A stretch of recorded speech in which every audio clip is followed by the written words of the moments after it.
Shalom, shalom. Beautiful morning, beautiful afternoon. I pray everybody's having a blessed day, beautiful day, positive. If you're going through anything, family dysfunction, jobless, homeless, what have you, just keep pushing forward, man. I know it's easier said than done, but keep the faith. Those who know what their faith is, keep grounded in it and keep firm in it. I'm telling you. Don't lose sight of your faith. Don't give in to temptation. It's very important. Very, very, very important. Okay, I wanted to read out of 2 Corinthians. I'm in the book of 2 Corinthians from my last video, chapter 11. This is regard again to false apostles. We talked about false prophets the other day. This is regards to false apostles. But before I get into that, I wanted to, the holidays just got done. Christmas is over. The holiday season, you got Hallows Eve or Halloween, you got Thanksgiving, you got New Year's, you got Christmas. There's a lot of people in society that, like, after the holidays, they get very depressed. It's like holiday remorse. I think that's what people coin it. I'm gonna hit you with something, the Hebrew. It's very cool. Okay, so like today, in our culture, you got Monday, Tuesday, Wednesday, Thursday, Friday, Saturday, Sunday, and on Monday I got to do this or this. So I got Tuesday, I got that to do. Wednesday, they got soccer practice. You see what I'm saying? It's cool. Okay, so the days of the week, our Gregorian days of the week, come from the Greek words. So their days of the week, for like instance, Monday would be called Moon Day. They would observe the moon. Tuesday and Wednesday, I can't remember what the Greek is, but both of those days are like one of Poseidon's sons. They observe Poseidon's son. Poseidon was a Greek god. So you get to Thursday. Thursday was what's called Thor's Day in Greece. And then Saturday was the day of Saturn. They'd observe Saturn. And then Sunday would be the day of the sun, Sunday. Okay, so the Hebrew, you read Genesis, they got day one, the first day, the second day, the third day. This is what they call them in Hebrew. So the first day would be Yom Rishon, which is the first day. The second day would be Yom Shani, which is the second day. Yom. I'm learning. You got Yom Rishon, Yom Shani, Yom Shalishi, which is the third day, Yom Revi'i, which is the fourth day. Fifth day is Yom Chamishi, the fifth day. The sixth day, which is today, is Yom Shishi. And the seventh day is Yom Shabbat. Okay, so each day of those, so when you look at those days of the week, and this is just something to help people that are like, they go day to day and they look forward to the holidays and the holidays pass and the family's gone. And the inspired words of the Hebrew bring joy, bring contentment, bring spirituality. They do. So when the Hebrews observe their days, like Yom Rishon, for instance, what did the Father create on the first day? So say you wake up on a Monday in America, or I'm sorry, it would be Sunday in America. You wake up on a Sunday in America. Okay. Well, what can you appreciate? What can you observe? Well, today, the Father, and it's cool. You literally do this all days of the week, and you look back out on the day of rest, you just appreciate it much, much more. I'm not saying you have to speak the Hebrew. You can say today is the first day of the week. Today is the sixth day of the week. You can say these things and get an appreciation of what the Father created that day. Because when you really look at it, it took 7 days to create everything that you need in this world to appreciate this world. You understand what I'm saying? Regardless of your job or what else is going on, financial issues, burdens, what have you. This is what the Father created, and for you to appreciate it, it's truly a blessing. So the first day, well, let's start today because today's Friday, the 6th day. He created the animals that walk on dry land, and he created man and woman. The first day, so this next day, tomorrow, was the day of rest, Yom Shabbat, the day of rest.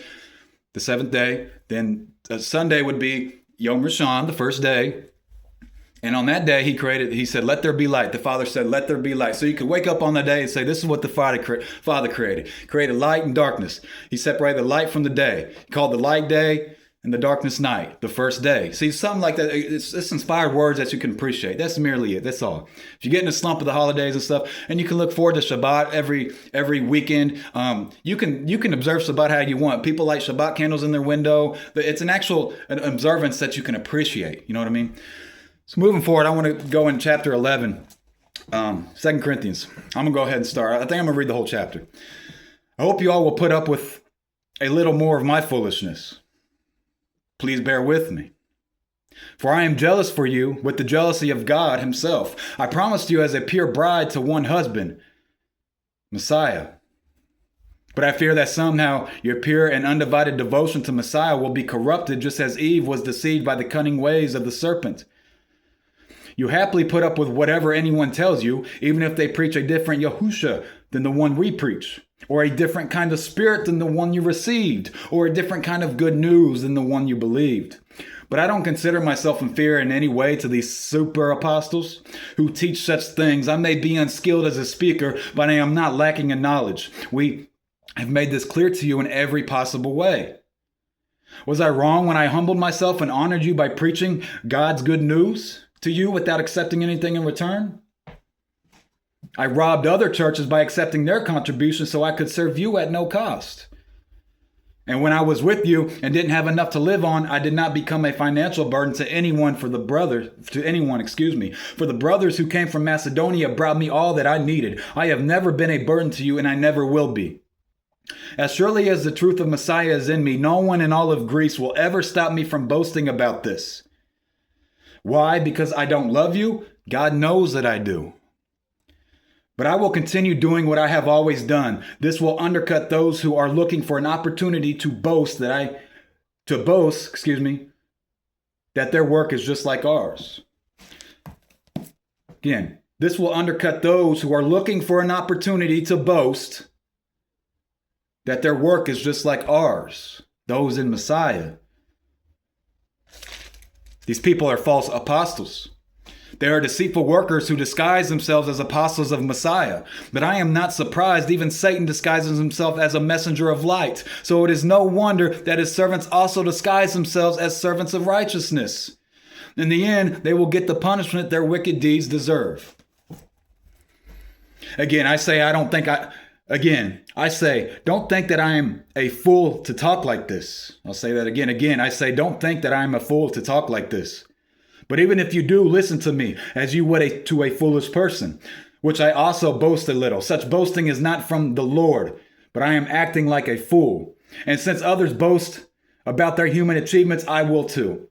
After all, you think you are so wise, but you enjoy putting up with fools. You put up with it when someone enslaves you, takes everything you have, takes advantage of you, takes control of everything, and slaps you in the face.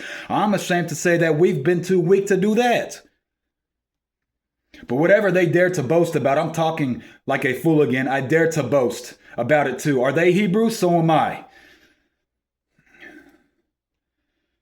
Are they Israelites? So am I. Are they descendants of Abraham? So am I. Are they servants of Messiah? I know I sound like a madman, but I have served him far more. I have worked harder, been put in prison more often, been whipped times without number, and faced death again and again. 5 different times the Yahudim leaders gave me 39 lashes. 3 times I was beaten with rods. Once I was stoned. 3 times I was shipwrecked. Once I have spent a whole night and a day adrift at sea. I have traveled on many long journeys. I have faced danger from rivers and from robbers. I have faced danger from my own people, the Yahudim, as well as from the Gentiles. I have faced danger in the cities, in the deserts, and on the seas. I have faced danger from men who claim to be believers but are not. I have worked hard and long, enduring many sleepless nights. I have been hungry and thirsty and have often gone without food. I have shivered in the cold without enough clothing to keep warm. Then besides all this, I have the daily burden of my concern for all the congregations. Who is weak without who is weak without my feeling that weakness? Who is led astray and I do not burn with anger? If I must boast, I would rather boast about the things that show how weak I am. God, the Father of our Adonai, Yahusha, who is worthy of eternal praise, knows I am not lying. When I was in Damascus, the governor under King Artus kept guards at the city gates to catch me. I had to be lowered in a basket through a window on the city wall to escape from them. Now this is Shaul, Paul's letter. Very powerful, very insightful, very true. And it should convict a lot of you people. In Yahusha's name, I say these things. I love you. Love is the greatest gift of all. Love people. Love. That's if you love one another, then people will look at you as Yahusha's disciples. Jesus' disciples in Christianity. Amen.